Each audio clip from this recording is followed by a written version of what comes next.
I was married, so I told my wife first. I think she was relieved to have an explanation. Well, I told my mum and that, because my dad had already been died, and I showed my 3 children. So we told the immediate family from my side and the immediate family from Des's side. And then we told very close friends that we knew that the kids can access their support later on. So this was the first layer, the first 2 layers of people that we told, and then we told the kids. I chose to tell the people closest to me, my parents and my siblings, and some close friends. Angie tends to tell people if she's in a situation where she stumbles and needs to tell people.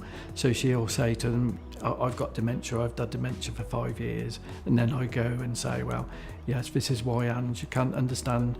She doesn't recognise people. So when she doesn't recognise people, I say, well, Angie's got dementia. And they understand straight away and they're very, very supportive. There's no point in trying to cover it up because it's going to manifest itself straight away, isn't it? So, and it's obviously going to be to other people.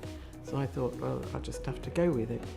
We decided to tell a few of the friends in the village and a few of the members of the family, and at the same time give them permission to relate the same information to other friends and family members. What I did was, in fact, I wrote a letter to all my friends around the Christmas period last year.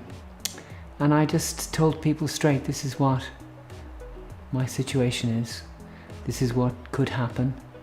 I'm still as charming, as annoying, as fun, etc. They were incredibly kind and incredibly supportive. Everybody at work knows, because I just thought, well, if you've got it, what's the point in trying to hide it? So I came out and sort of said, well, listen, I've been diagnosed with this.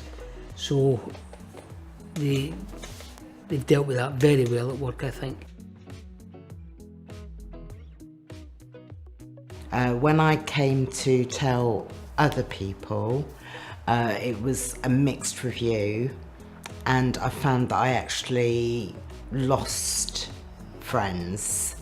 But it's just a process. You choose when to tell and how to tell.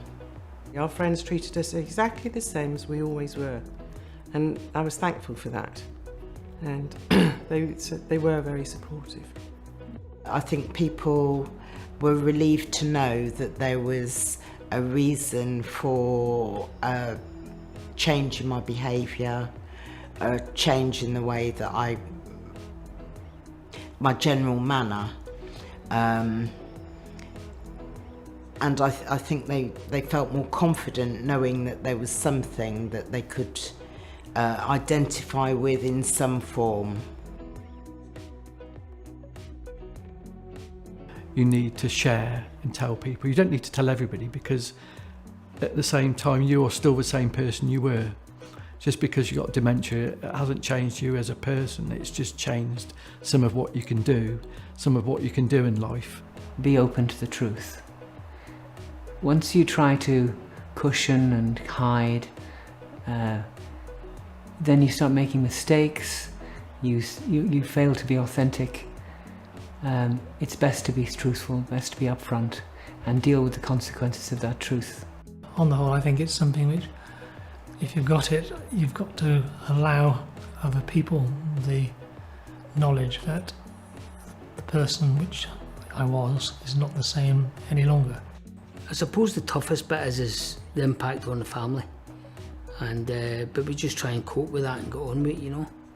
My advice to somebody newly diagnosed would be to say, relax, start to understand the diagnosis yourself, but feel very confident in sharing the information and the diagnosis with your friends and family, sooner rather than later, because the more support that you can muster, the better tomorrow is going to be.